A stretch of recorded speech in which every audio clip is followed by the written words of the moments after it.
I call upon His Excellency Mr. P. Kumaran to deliver the inaugural speech for the Supply Chain Resilience Seminar and for the Easy Trade Connect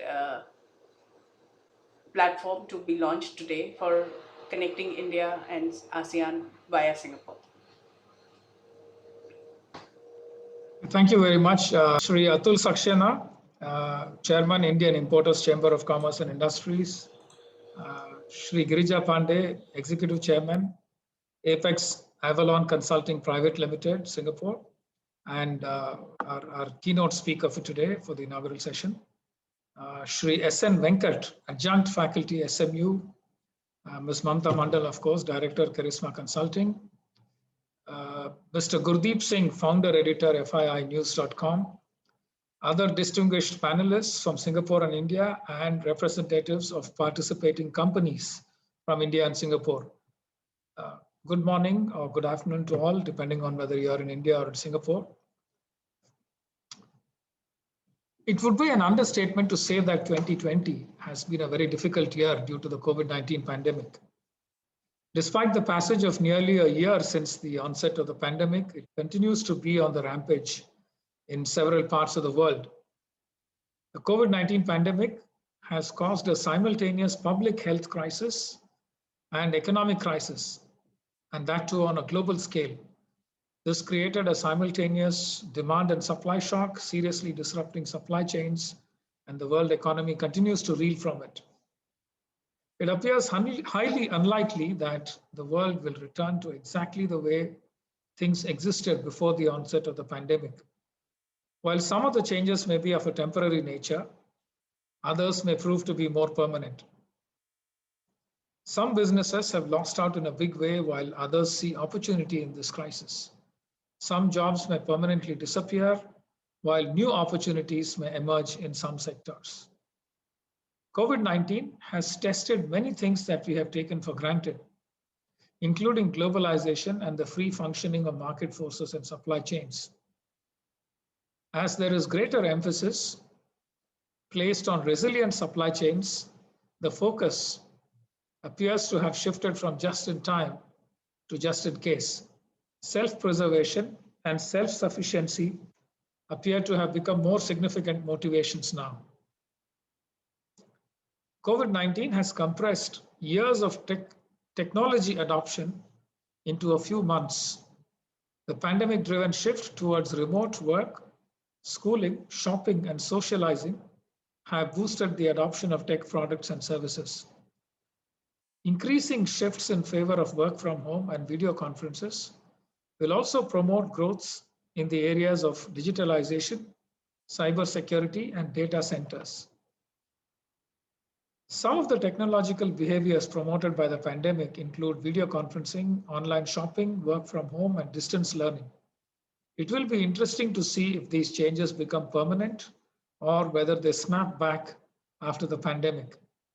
Given these broad trends and the relative increase in geopolitical tensions, governments and businesses have been positioning themselves to minimize the damage to public health and the economy and take whatever steps are possible to ride the changes forced by the pandemic and take advantage of them.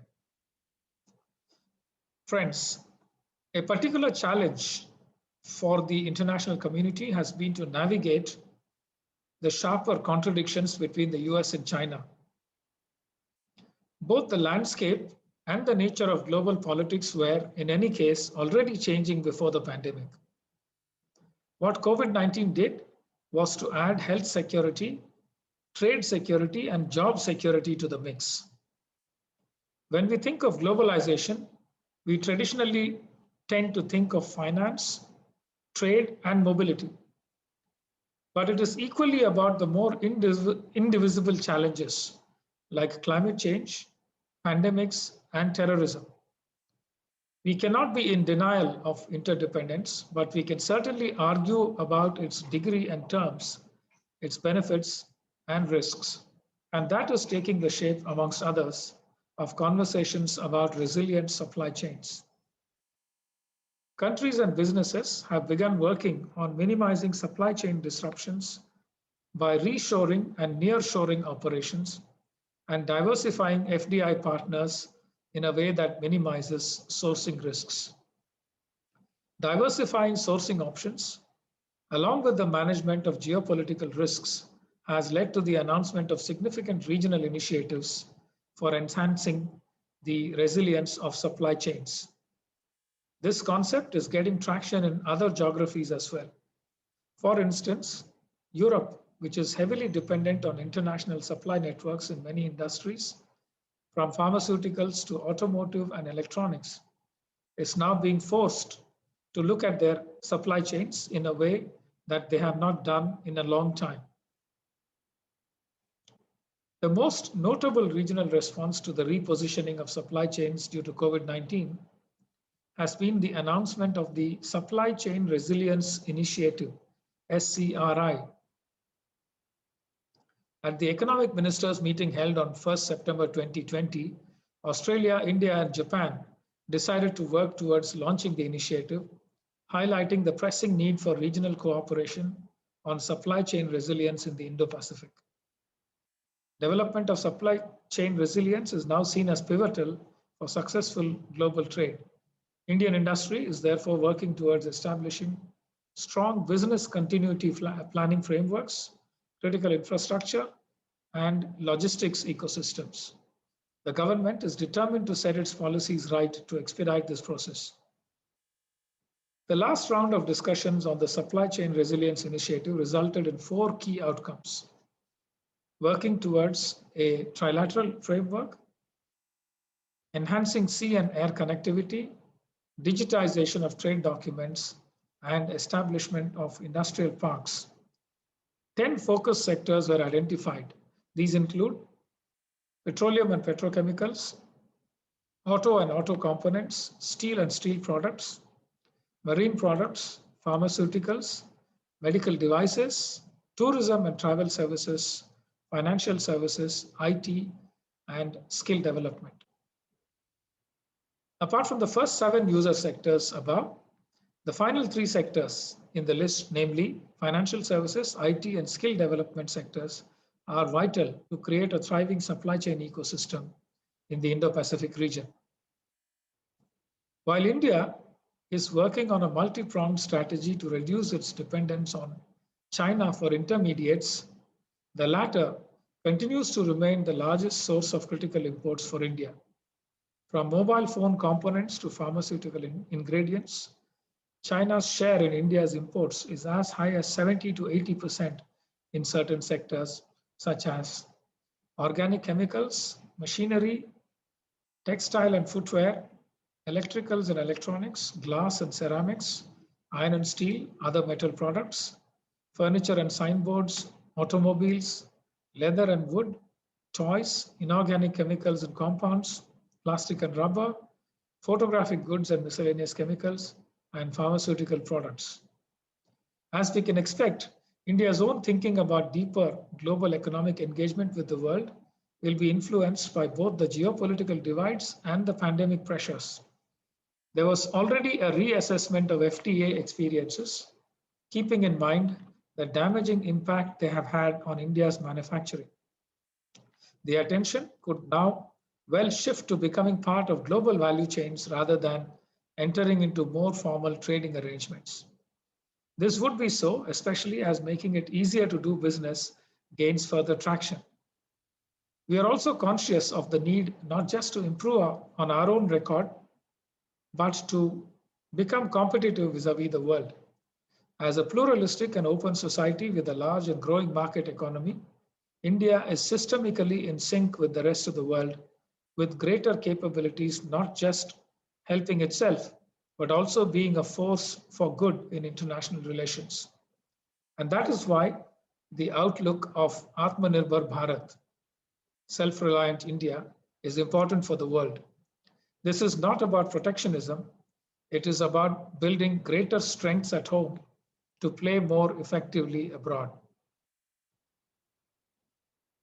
The implementation of reforms such as the Goods and Services Tax, the Insolvency and Bankruptcy Code, the establishment of a real estate regulatory authority, rationalization of labor laws, the reduction of corporate tax from 30% to 22%, and the ongoing reforms in the agricultural sector have laid the foundation for the next phase of growth. Our healthcare system is at the threshold of a transformation as a result of our new medical assurance scheme called Ayushman Bharat. This is slated to benefit around 500 million people, which is more than the population of the United States, Canada, and Mexico put together. By next year, India will be the largest source of university graduates. By 2030, the average age of India's workforce will be 32 years. By then, we will have a skilled labor surplus of nearly 245 million workers with talent availability in financial services, technology, media, telecommunications, and manufacturing. All this has positioned India well for a period of sustained long-term growth. This year's budget takes the economic transformation process further down the road, a big push towards growth through triggering an investment cycle, especially in the areas of infrastructure and asset creation, simultaneously with social sector expenditure aimed at generating equitable growth was the main theme. The budget aims at a V-shaped recovery and propelling the economy towards the target of a 5 trillion GDP. More economic corridors and national highway networks are being planned to augment road infrastructure. The National Infrastructure Pipeline, which was launched about a year ago with 6,835 projects, has now expanded to 7,400 projects. Another strong move in this budget is that of disinvestment.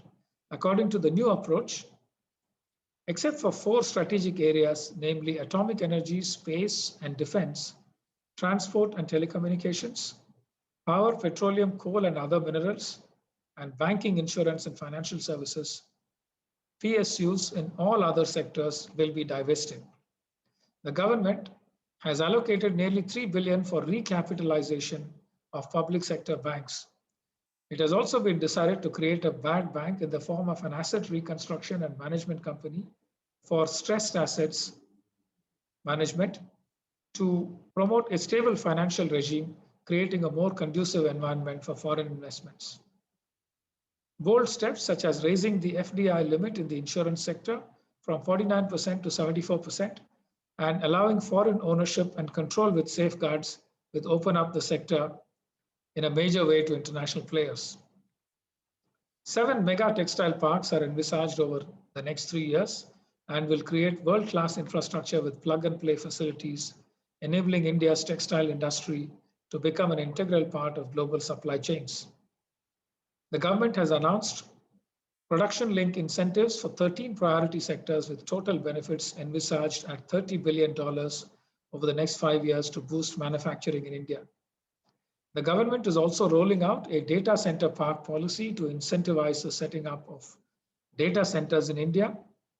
India's draft national logistics policy, which is in an advanced stage of formulation, emphasizes the development of a supply chain resilience framework.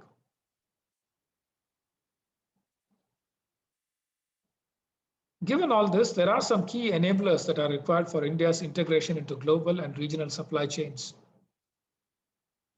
Number one, openness to FDI and trade is vital for integration into global value chains. Number two, we would have to liberalize the service sector so that services provided to emerging value chains of industrial goods become more efficient. This will enhance the competitiveness of manufacturing firms and facilitate easier participation in global production networks. We would also have to think about effectively leveraging FTAs so that we can continue to leverage them for plugging in better into global value chains and realizing greater export and FDI. With goods crossing borders multiple times as a result of enhanced plugging in into global value chains, trade facilitation becomes very important. The inefficiencies in trade logistics systems also raises the cost of trade. So we would need to address this aspect. The standards related gaps in India need to be addressed too. Standards and technical regulations determine the export potential and the overall competitiveness of an economy. And this is an area where we would need to pay special attention to be able to take full advantage of emerging opportunities for joining global value chains. Further, it also needs to be recognized that the situation is dynamic as the circumstances are continuously changing. There is a margin applicable within which a country or a company may be willing to operate in terms of absorbing additional costs to make their supply chains more resilient. It cannot reach a level, however, where the economics of production becomes unviable. We would therefore be required to continue to pursue greater efficiencies and productivity to be seen as an attractive option for resilient supply chains. India-ASEAN trade and investment relations have been growing steadily. In 2019-20, India-ASEAN trade reached about $87 billion, constituting 11% of India's global trade. Singapore has emerged as India's top import source in ASEAN, overtaking Indonesia recently. The ASEAN-India Trade in Goods Agreement, which was signed in 2009, is also due for the next round of review to make the FTA more user-friendly, simple, and trade facilitative for businesses. The review will focus on trade facilitative practices and streamlined customs and regulatory procedures.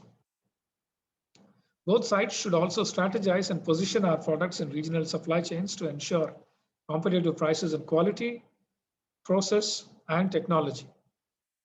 We need to scale up our collaboration in new areas, enter into mutual recognition agreements, and harmonize regulatory practices and technical standards to facilitate increased and smooth trade.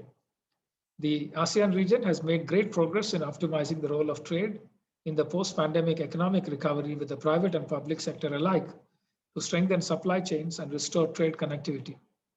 Availability of supply chain finance, leveraging digital technologies, such as Singapore's NTP, and adopting sustainable trade practices are expected to further improve the supply chain resilience. India is on the cusp of a major transformation. Global growth is set to recover in 2021, with India slated to grow the fastest among the major economies. Like India, Singapore also faces the risk of supply chain disruption and is in the midst of diversifying its imports and increasing long-term resilience. This presents a unique opportunity for Indian and Singapore businesses to work together, given the close relationship between our countries. One of the objectives of our discussions today is to try and identify opportunities for importing various products into India by rewiring supply chains that lead to India's imports. And I hope that our discussions today are productive and that we can help develop more strategies and also identify more opportunities for efficient imports into India and in a way that advances the broader objective of resilient supply chains. Thank you very much.